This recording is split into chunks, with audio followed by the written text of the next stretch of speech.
Hi guys, and welcome to Book and Loop, where happiness is handmade and the best boyfriends are always found in books. So today's video is kind of special because it is Valentine's Day. I've always been a huge fan of Valentine's Day. I love having a day set aside specifically for showing your love for the people in your life, whether that be romantic or platonic or familial or any other type of love that you really can think of. I just think it's really important that we show love to the people in our lives and make sure that they know how appreciated we are of everything they do for us and just how amazing that they truly are. And that being said, I've really been trying to focus the last few months on kind of my self-love and going on this journey of really finding love for myself.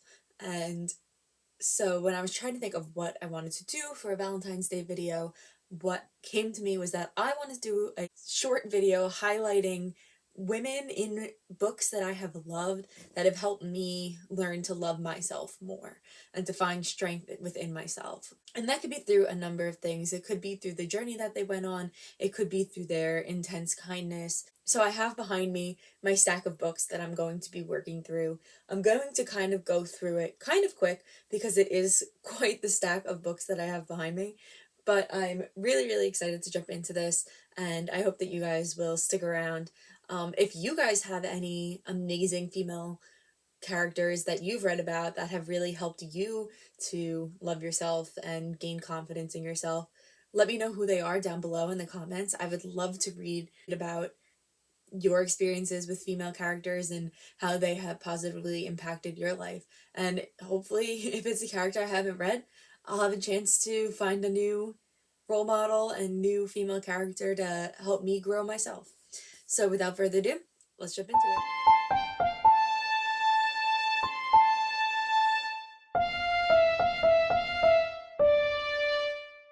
So my first character I'm going to be talking about is actually an honorable mention, and that is Katherine from Shakespeare's The Taming of the Shrew. So I read The Taming of the Shrew when I was in my junior year of college in one of my Shakespeare and its musical adaptations class, which was a really awesome class. We went up talking about Romeo and Juliet and looking at that in the context of West Side Story, and we talked about The Taming of the Shrew in the context of Call Me Kate, and I just really loved that class and getting to look at Shakespeare's play in a completely different way. And I just thought it was really fun and really amazing. I really loved reading The Taming of the Shrew. I just really fell in love with Catherine's character. The fact that she was so adamant and vocal about not wanting to be that perfect housewife.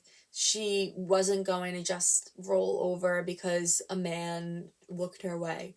And she fought back against the men in her life and made sure that it was clear to them that she was opinionated and she wanted to make decisions for herself. She wanted to be the one to choose her own destiny. And I think that that's really powerful considering the times. I mean, if you think about even some of Shakespeare's other plays, he typically gives women this very like vocal power. Like, they are not afraid to speak up. So in Macbeth, you have Lady Macbeth, who really drives the action of the play.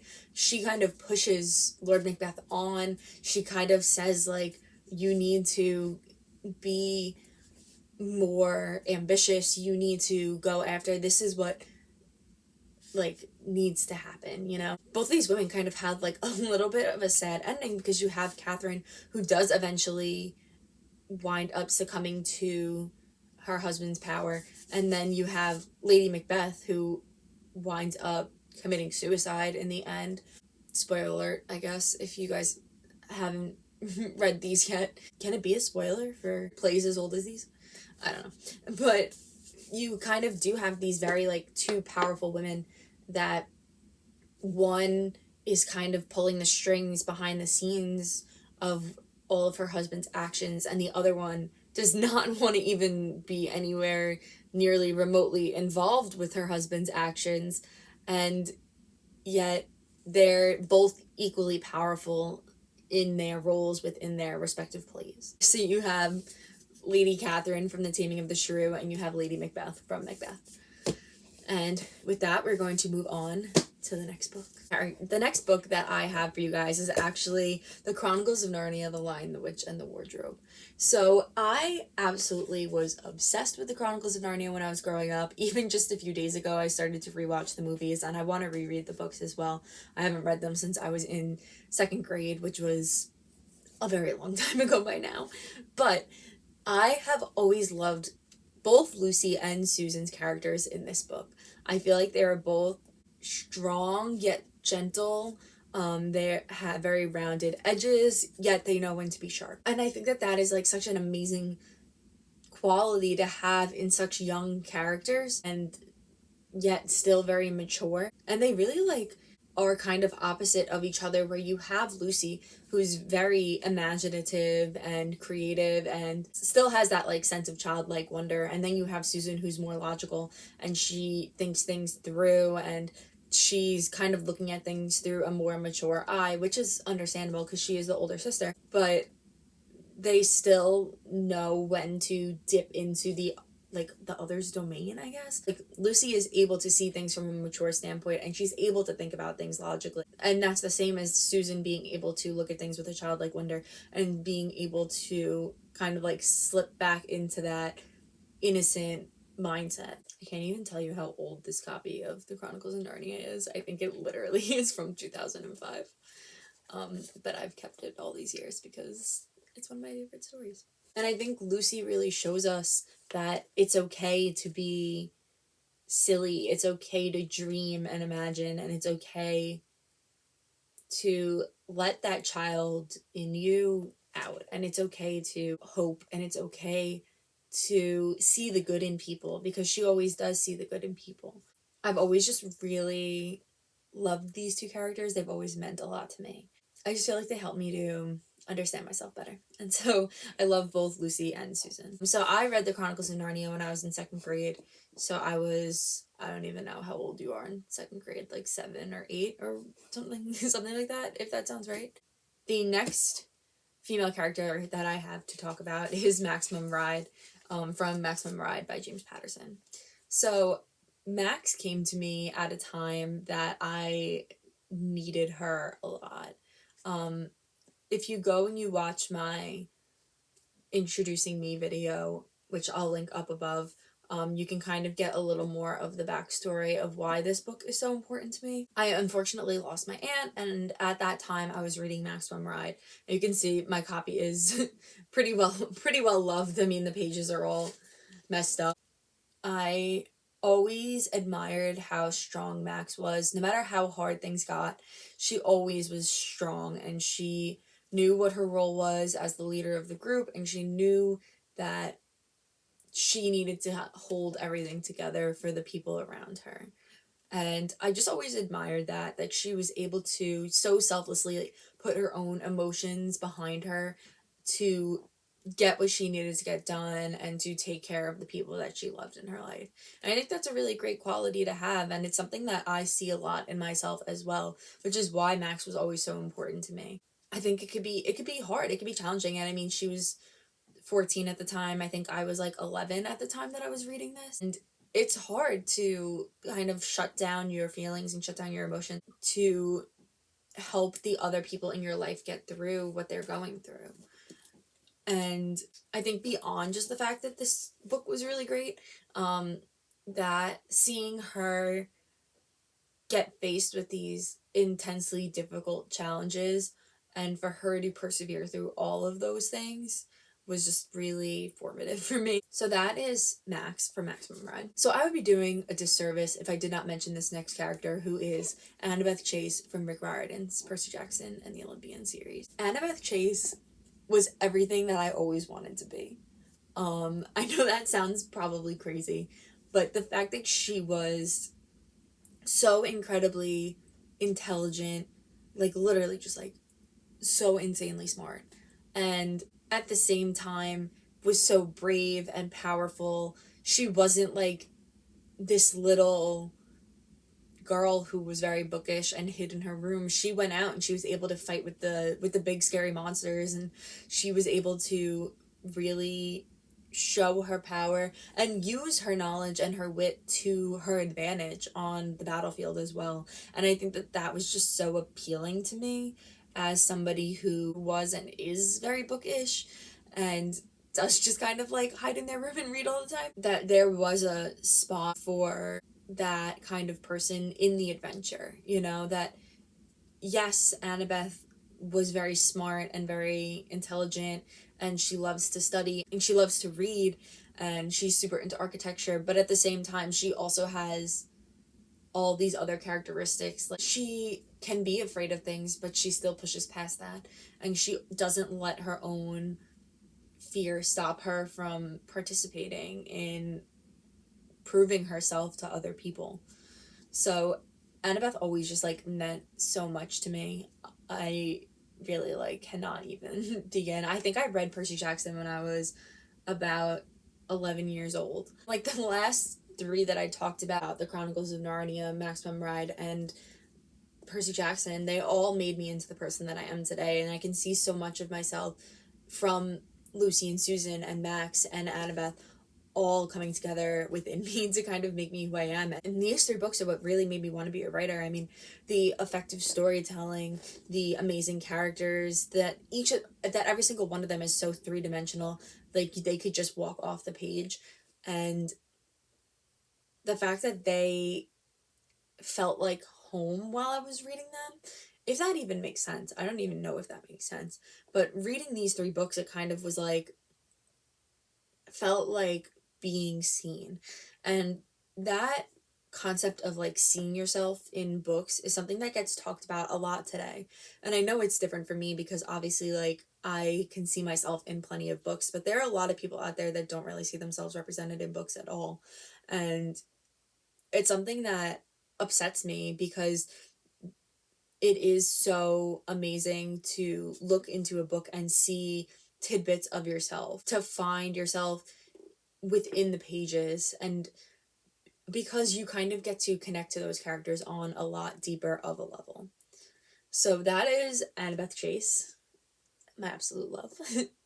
And I'm going to now jump into the next book. So staying on that same vein of books that I've really been able to see myself in, I'm going to be talking about Fangirl by Rainbow Rowell. So this was perhaps the first time in my life that I saw almost an exact representation of who I was in a book. And it really was very, like, almost like scary and like also refreshing at the same time. So for those of you that don't know, Cath is in her freshman year of college. She's an English major. She writes fan fiction. She has big dreams and aspirations of being a writer. And she is a huge fandom person. Cath just kind of like is struggling in her life and like trying to find her footing.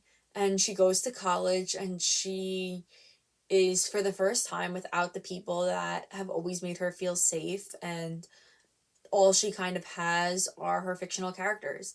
And she meets this boy, Levi, and Levi kind of like helps her to gain her confidence and kind of like helps her to like work through everything she's going through. And I literally saw, like, I read this, I think I was just finishing up my freshman year of college when I read this, and it just was like everything to me. Like, it literally was like looking at myself on the page. I mean, even if you read, I recently read the graphic novel, which was released in September, and I was like amazed because like I felt like I like looked like Cath even, and I was like, oh my goodness, look at me. And you kind of have like that really like clumsy first discovery of love, and she's always written about love and she's always like dreamed of it, but to actually have that is something so different. It kind of was just like came in my life at a time where like I was kind of going through the same thing and like was kind of like figuring things out, and where you're now putting your effort in with somebody else, it's just completely different situation than when you're writing it onto a page.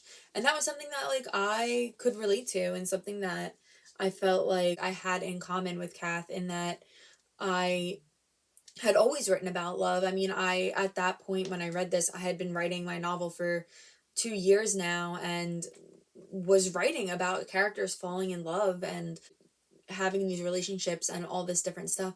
And so to then like enter into that world yourself, it can be scary and it can be weird because you have this set idea of how people fall in love, and real people don't work like that, you know?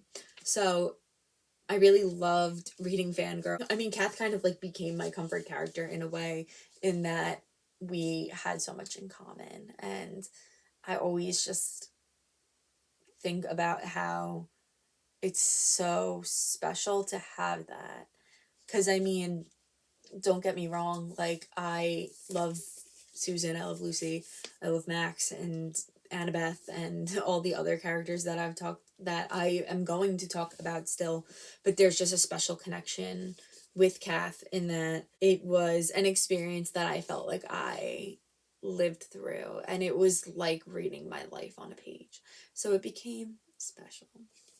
So Cath is a character that definitely taught me a lot how to love myself and how to become comfortable with myself. And I am endlessly thankful for this book for doing that for me.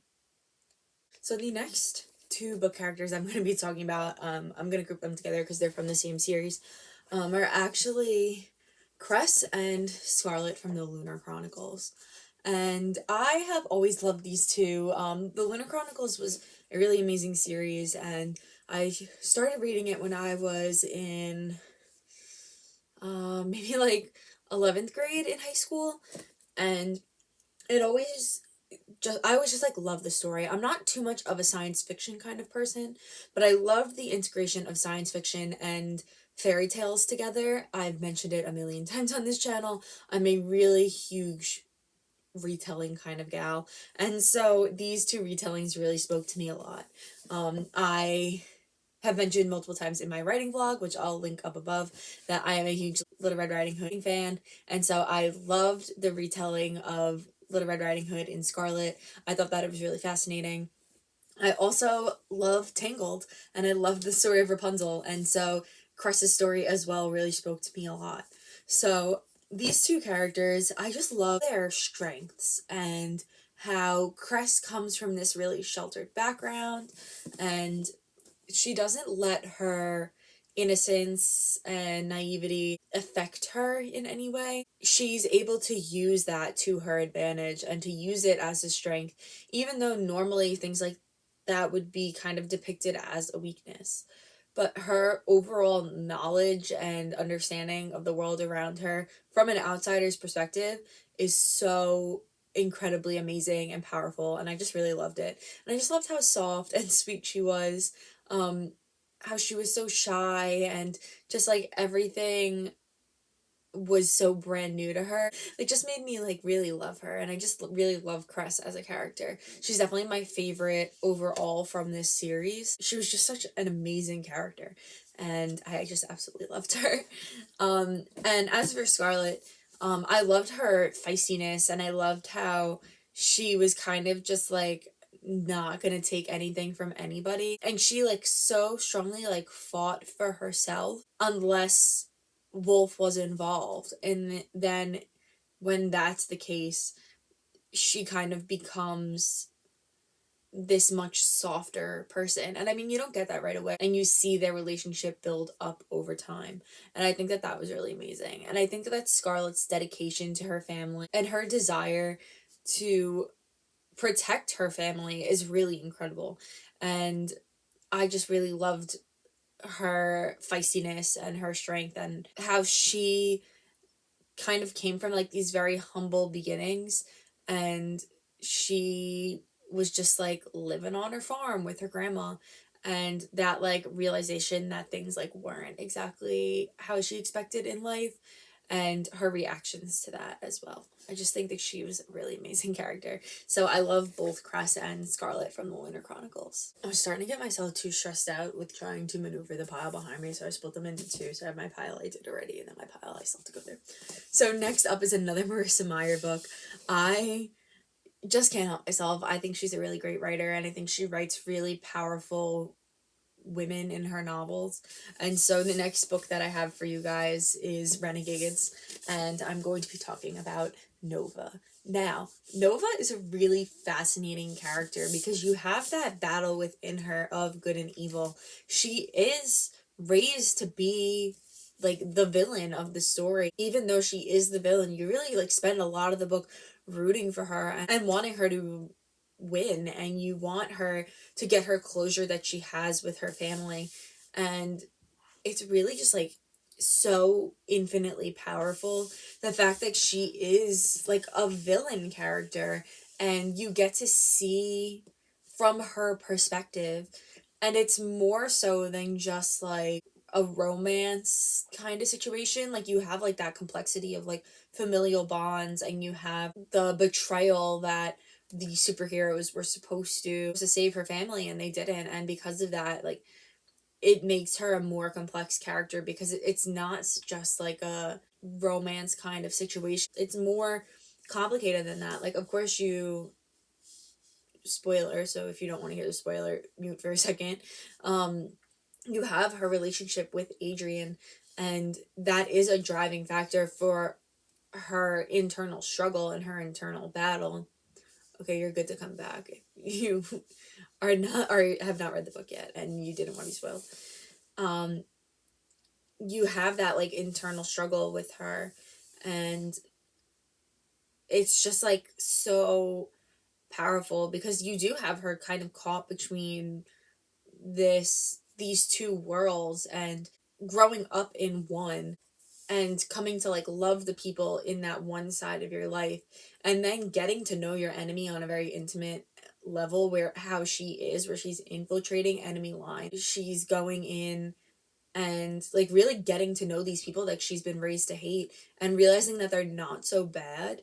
It just creates like so much complexity and intense depth with the character, and I've just always loved it. I always thought that she was really amazing, and I really like cannot give Marissa Meyer enough credit for creating this character and giving us a female that is so complex and complicated, and giving her that villain origin story, and having it be where she's not just one way, she's not just all good, she's bad and good and somewhere in between, and you get to see so many different aspects of what it means to be a woman, and it's just like so incredible and something that you don't really get to see a lot in fantasy or sci-fi.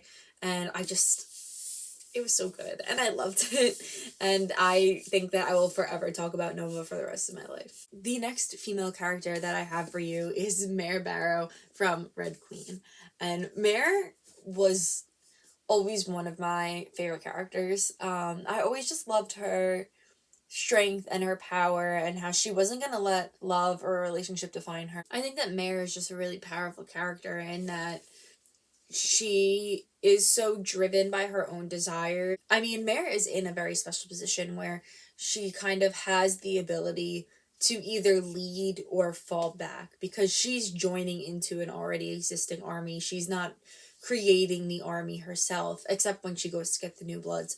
But she has Cal, who's a very experienced army leader. She has Farley, she has the Colonel. So you have all these different examples of leadership already in her life, but she chooses to create her own path and her own destiny because she doesn't want to be caged down to the destiny and the path that other people have in her life. And I think that that's so powerful because it could be really easy to fall into that comfortable position where you're letting others lead you, and having the strength to push past that and to say, no, I'm going to be my own leader and I'm going to do what I need to do and I'm not going to let people tell me what to do. And yes, you're older, yes, you have more experience, yes, blah, blah, blah, blah, blah, but I have the passion and I'm the one with the drive, and I'm the one brave enough to take my destiny into my own hands to actually make a difference and to help others. And her fearlessness in not really caring what happens to her so long as she's able to put an end to all of the wrongs that have been done within Norda. It just I think she's just such an amazing character, and she's just so empowering for women, and I just absolutely love Mare, especially because you see such like a realistic representation of a woman facing trauma, and Mare goes through a lot between the betrayal that she faces and the overall trauma that she goes through, and I feel like Victoria Aveyard did a really amazing job of representing that on the page, but not turning it into a weakness and letting Mare use that to feed her fire and to kind of push beyond that pain. Because it's really easy to wallow in that, but Mare didn't let that happen, and she pushed past that, and I think that that's amazing. So that is Mare from Red Queen. It's time to talk about the Cruel Prince. So, Jude. So, The Cruel Prince I actually read very recently. I read it last year. And I think that Jude is such an amazing character. Similar to Mare, she is very driven by spite, almost, in that Jude does not want to take any, from anybody.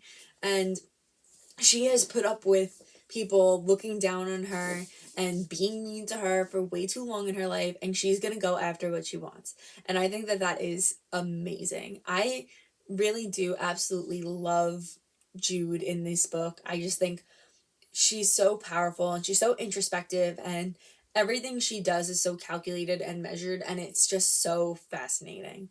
And you have this character who, first off, watched her parents be murdered, and then she still loves this world that she's brought into, even though she was brought into it unwillingly. And she has this desire to belong there, but she knows that as she is, she'll never be like fully enough to be in that world. And so she does everything she can to prove herself. We just pause for a second because I absolutely love this book when it has no jacket on. It is gorgeous. I love the foiling on the cover. But you have Jude, who kind of like lies and cheats and steals and does what she needs to do to prove herself. And it's amazing to see a woman represented that way, because it's not something that you typically see. And I think that that's like a big part of the last 3 books that I've mentioned. I really I go by threes a lot, huh? So you have The Cruel Prince, and you have Red Queen and Renegades, where you have your main female characters are undercover and pretending to be something they're not in order to overthrow or uprise or fix a wrong that they see in their worlds. And I just I think that's like my thing, is like people being undercover, because even in my book that I'm writing, there is like that sense of a woman being undercover, and you have to hide yourself and hide your heart and your emotions and pretend that you are weaker than you actually appear, and that you don't have something going on behind the scenes. And that is something that I think every woman kind of knows very well is needing to play that part in order to get ahead, if that makes sense. You sometimes purposely try not to come off as smart as you actually are, or try not to come off as cunning as you really are. And you use that to your advantage when people underestimate you. And I think that that is so cool that these characters were able to successfully do that in order to make a real difference in their lives and the lives of the people around them. So next up we have Blue from the Raven Boys. I have to tell you, I love Blue. So Blue has always been one of my favorite characters. I love how she's kind of one of the guys, but also has her girly moments too. I think that she's a really complicated character because she comes from this household of all women and being raised by women, and she's raised to hate the Agliambi Academy boys. But you kind of have this character who's very complicated, and now she is coming from this household of all women into this friend group of all boys. And especially the danger of it all, in that she's destined to kill her true love. So, and coming from a place where she knows who that is already, it's just again, like having to hide your heart and hiding your emotions and like working hard to create your own destiny and to create your own reality. I think that that's like, that might be like the biggest theme for for this video, is trying to create being the creator of your own destiny and not being that, like, women are a cookie cutter and every girl is different, and there's something really beautiful to be said about that. And we can find strength in what makes us different, and we can find strength in the things that unite us too. And I just think that that is so incredibly beautiful. And I think that that's like the main thing that like most of these women have in common, is that they are so complex and so different, and that each of them is doing their best to create their own life and to create a life they're happy with and finding themselves along the way. And we love to see it. So the final book that I have for you guys today is actually for a couple of girls. So I already mentioned one of them, which was Annabeth from Percy Jackson, but I'm now going to just mention quick some of the other women in the Heroes of Olympus series, and I decided to pull out the Blood of Olympus because this is where we kind of see Reyna the most. I just think Rick Riordan writes really fascinating girls. I think that Hazel is amazing, Piper's amazing, Reyna's amazing, Talia's amazing, Annabeth's amazing, Bianca was amazing. He just writes really amazing women, and they are so powerful and each so different in their own way. And you have Hazel, who's very soft and very, like, innocent, but yet still powerful, and can be scary when she wants to, and can be dangerous when she wants to. And you have Piper, who kind of like wants nothing to do with being a daughter of Aphrodite, and like doesn't want to accept the beauty that she's been given and the powers that she's been given. And yet it takes her a while to realize that there is such power, that there's power that you can use to your advantage in being beautiful and having beauty as a gift. And you have Reyna, who is just such an amazingly powerful character, in that she's been faced with so many different challenges in her life. I mean, all of Rick Riordan's characters, no matter male or female, have all been faced with intense challenges in their life. And it's amazing to see how they rise above those challenges in order to become the best versions of themselves. And that's like something that I've always loved about his writing overall, is that he really shows you that anybody can be a hero and anybody can be the main character of their own story. And it doesn't matter where you come from, what you've done in your past. It doesn't matter if you've done bad things or good things. You can still be the hero and you can still save the world. And it just like is so powerful. And one of the reasons that I've always loved Rick Riordan's writing, because even like you have like Luke, who really did a lot of bad things and he really hurt the people that he cared about, and even so he still redeemed at the end, and he still gets to be the hero. There's something really amazing in that idea. And I wrote a whole senior thesis on the idea of being the hero and how it's changed, just based off of Rick Riordan's books, because I just think that it's so amazingly powerful. Those are my female book characters that I feel like have really helped me to better understand myself and love myself more. I know this was a very long list, and I didn't really dive too deeply into some characters.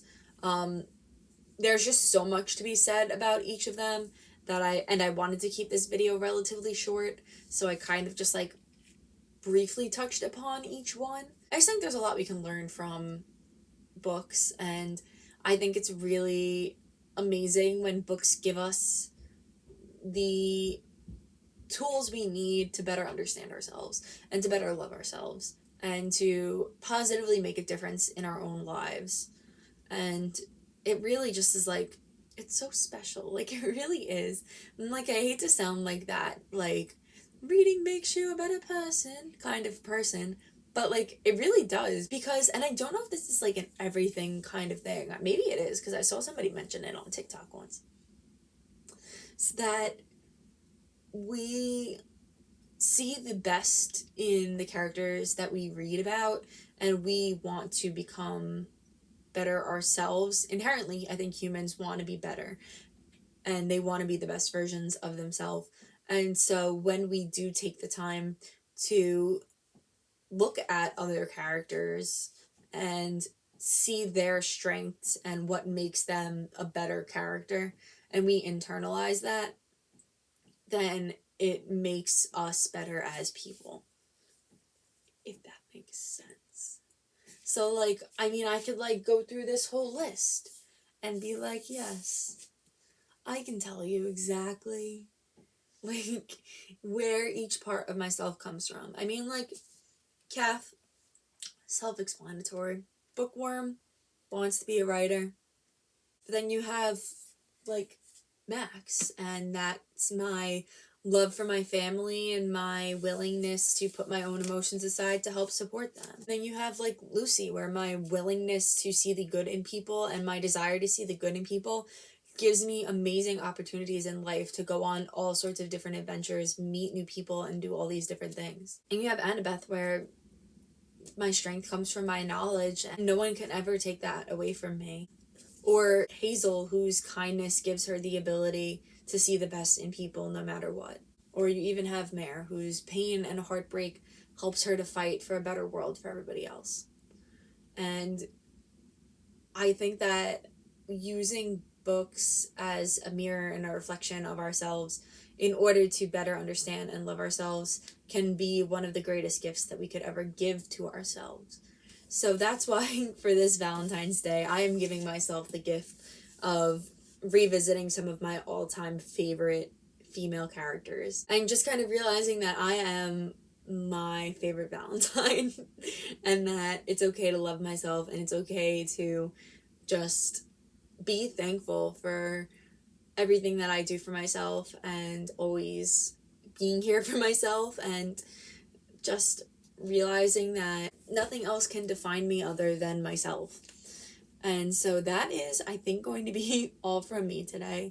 So thank you guys so much for listening to this crazy Valentine's Day, Galentine's Day spiel that I had going on. I kind of went into this without a set plan of what I was going to talk about, and so I hope that I got my point across to you guys in that when we can find great role models and great examples of ways to better love ourselves in books. So thank you guys so much for taking the time to watch this video. I hope you enjoy your Valentine's Day. Even if you aren't spending Valentine's Day with a romantic partner, spend time with your family, spend time with your friends, spend time with yourself, treat yourself to an amazing book, and you can maybe learn a little bit more about yourself and how to love yourself. So that is going to be all from me today. I hope you guys enjoyed, and happy reading!